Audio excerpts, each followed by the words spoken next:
Samantala, nagluluksa ngayon ang volleyball community sa biglaang pagpanaw ng 21-year-old na si Ike Andrew Barilea, opposite spiker ng Alas Pilipinas men's volleyball team na tinuturing na isa sa mga future stars ng Philippine volleyball.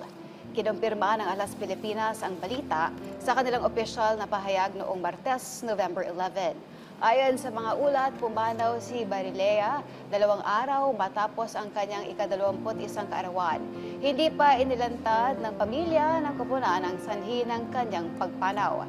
Si Barilea ay kabilang sa training pool ng Alas Pilipinas Men's para sa 2025 FIVB Men's Volleyball World Championship at dating lumaro para sa One Silay Volleyball Club. Sa murang edad, nakilala siya sa kanyang talento, lakas ng loob at dedikasyon sa sport. Dahilan kung bakit maraming eksperto ang nakitang malaki ang kanyang potensyal na maging isa sa mga susunod na haligi ng men's volleyball sa bansa.